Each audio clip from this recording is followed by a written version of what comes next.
pendientes. Para Cristóbal Colón, de origen supuestamente italiano, eso significa que puede solicitar financiación a toda una sucesión de gobernantes europeos, hasta que por fin la encuentre en el rey y la reina de España, que aceptarán patrocinar sus expediciones. Ha sido necesario que pasara toda la historia de la Tierra para hacer posible el viaje de Colón. Para dominar los vientos se sirve de velas triangulares, una tecnología copiada de los árabes. Para guiarse, la brújula, un invento chino. Y para orientar la aguja, el campo magnético formado en el núcleo del propio planeta.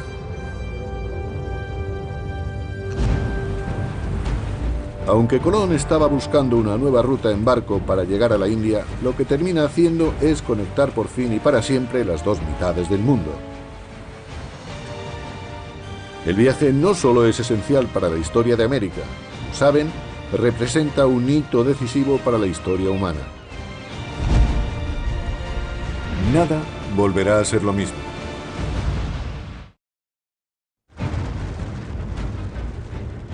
El final de la era glacial separa a grandes grupos humanos en dos partes del globo durante 15.000 años.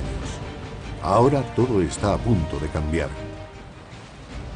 El viaje de Cristóbal Colón en 1492 es considerado uno de los hitos fundamentales de la historia americana. En realidad es uno de los hitos fundamentales de la historia de la humanidad. Antes de ese viaje, las grandes zonas habían existido en total aislamiento. Cruzando el Atlántico, Colón descubre esta inmensa región mundial que es América, estos dos enormes continentes, América del Norte y del Sur, con los millones de personas que habitan en ellos y los innumerables recursos de los que disponen. Y por primera vez, los habitantes de Eurasia tienen constancia de la existencia de otra parte del mundo. Hasta el viaje de Colón, estos pueblos vivieron como en diferentes planetas. Tal era su aislamiento. La red comercial que empezó con las primeras civilizaciones y conectaba Europa, Asia y África, ahora alcanza al otro lado del Atlántico. En esta vasta nueva red mundial, nuevas redes de redes se irán formando una y otra vez, mientras que el poder irá cambiando de manos. Durante la mayor parte de los últimos 2000 años, Europa no había sido tan importante. ¿Qué pasa en tiempos de Colón? Pues que es cuando asistimos al ascenso de Occidente. Es el momento en el que Occidente conquista el poder, cuando da el puñetazo encima de la mesa y se erige en el centro de la mayor red comercial que el mundo ha visto. Los alimentos que habían permanecido restringidos a cada continente aislado empiezan a exportarse por el mundo. El maíz de América aparece en Egipto y China. Las patatas de los Andes se demuestran ideales para ser cultivadas en los suelos irlandeses y rusos. El grano del antiguo creciente fértil, como el trigo, sirve de alimento a los americanos. Nuevos alimentos implican más calorías y más energía.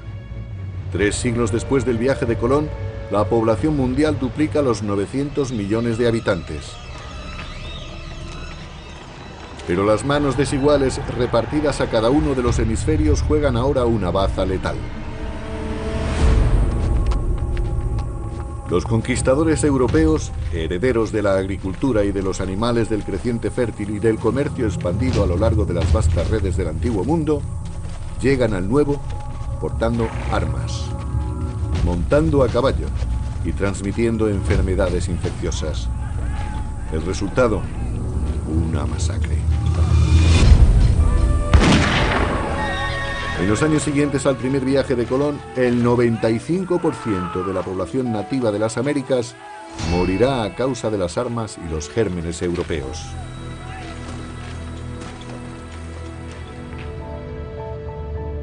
Una vez conectados los hemisferios, nada volvería a ser lo mismo.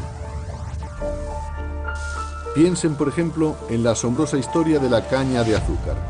Químicamente es la única fuente de combustible para nuestros cerebros, una sustancia que estamos programados para ansiar. El azúcar en bruto procede principalmente de la caña de azúcar. Una vez más, una hierba representará un papel principal en la historia de la humanidad. Cultivada por primera vez hace más de 6.000 años en Asia, los europeos la descubrieron en Oriente Medio durante las cruzadas y se la llevaron con ellos a su vuelta. Europa quedó fascinada, pero no había prácticamente ningún lugar en el viejo continente donde pudiera crecer el azúcar. Entonces llega Colón y el descubrimiento del Nuevo Mundo. Es cierto que los conquistadores estaban más interesados en un principio en el oro y la plata, pero lo que realmente perseguían era enriquecerse sin importar demasiado cómo. Cuando el oro y la plata se agotaron, el siguiente paso fue levantar plantaciones de azúcar. Los españoles no querían tener que trabajar ellos la tierra, de modo que empezaron a buscar mano de obra. Al otro lado del Atlántico había un lugar donde comprar esclavos. Si examinamos detenidamente la historia de la esclavitud, el destino principal de los esclavos de África eran las plantaciones de azúcar.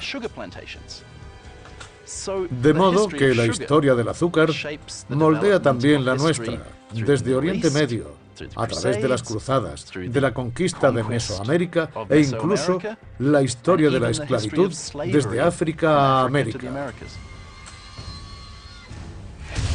300 años antes de nosotros. En el año 1700, la humanidad marcó un hito. La mayoría de los humanos llevaba una vida sencilla más similar a la de nuestros ancestros que a la nuestra. Cuando uno piensa en el mundo del siglo XVIII, ve una población eminentemente agrícola que practicaba la pequeña agricultura de subsistencia y donde la mayoría de los procesos de fabricación eran artesanales. En 1700, las mercancías y la información tardaban un año en dar la vuelta al mundo. Mucho más de lo que nos llevaría a nosotros llegar a Marte.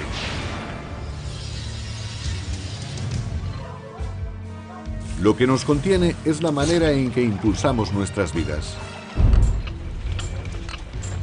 En Egipto, en el año 2000 a.C., el 90% del trabajo dependía de la fuerza humana y el resto de la de los animales.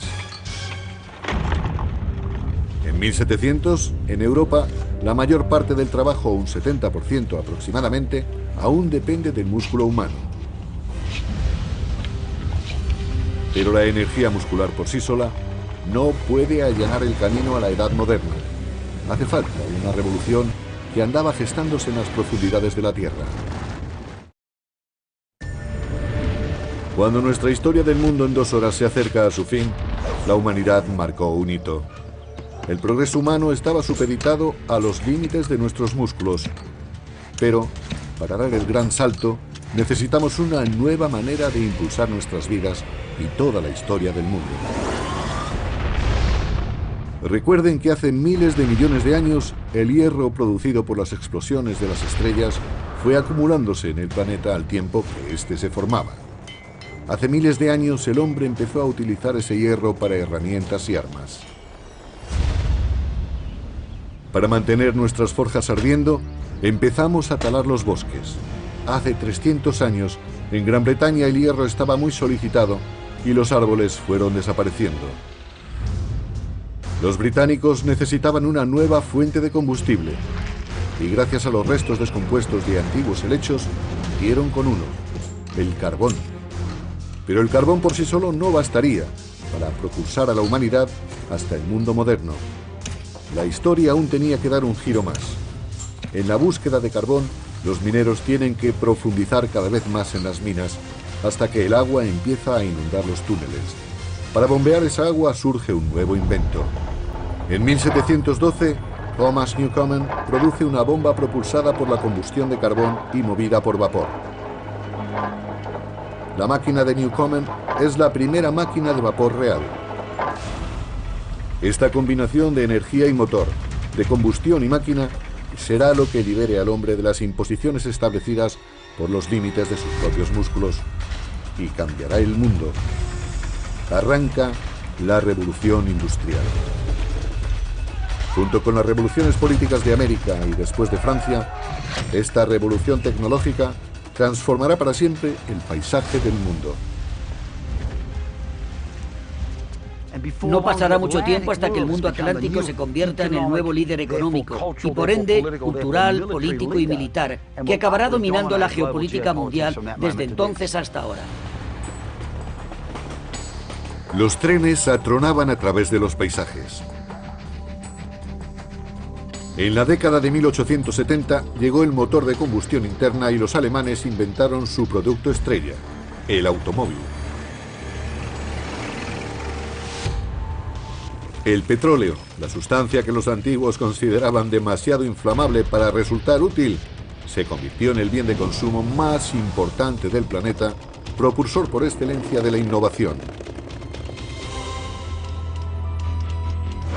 El telégrafo y el teléfono transmitían mensajes a la velocidad de la luz. Con la electricidad, la humanidad iluminaba la oscuridad de la noche. El núcleo de poder se trasladó. En 1800, los europeos y sus descendientes controlaban el 35% de la tierra del planeta.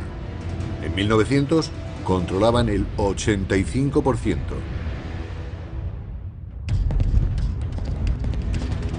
En el siglo XX, los combustibles fósiles y el motor de combustión interna lo han amplificado todo, incluso las guerras.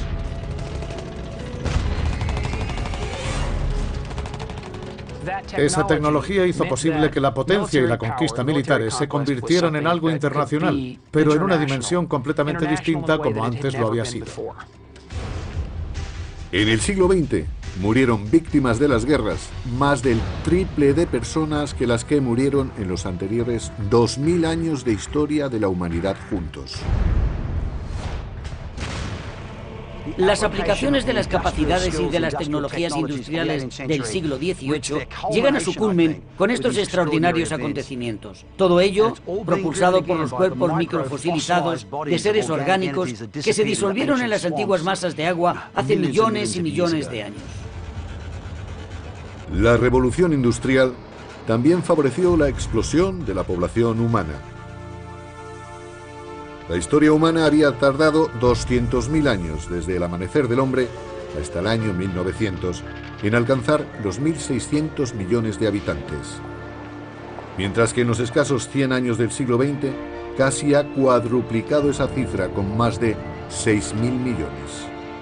El siglo XX es la época más extraordinaria de la historia humana. El hombre nunca antes había presenciado un cambio a tan gran escala. El presente. Hoy, el número de humanos es de 7.000 millones. Somos los jugadores dominantes en el tablero del planeta. Hemos aprendido a aprovechar 50.000 veces más energía que nuestros antepasados. Hace 10.000 años. Esta energía propulsa nuestras verticales en una red literalmente mundial que, como hemos visto, se ha ido fabricando al tiempo que el hombre iba conquistando la Tierra.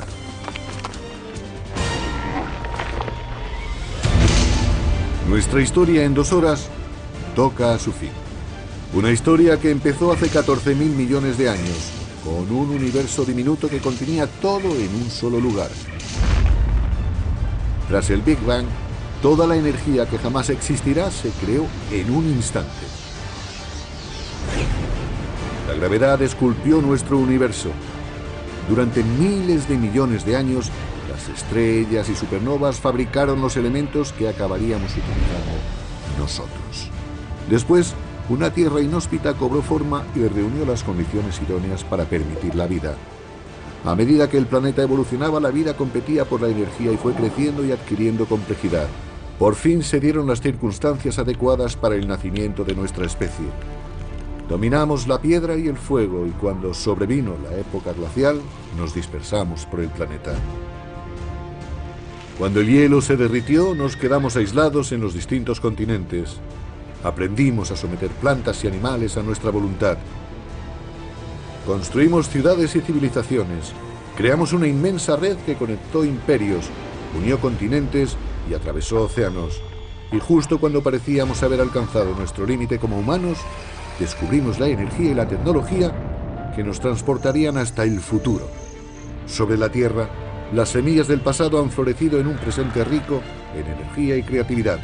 Las historias de miles de millones de vidas se han representado sobre el escenario de un universo demasiado grande como para abordarlo. Cada una de nuestras obras, cada uno de nuestros actos, nos identifica como lo que somos, monumentos vivientes del pasado, al tiempo que vamos haciendo historia cada día.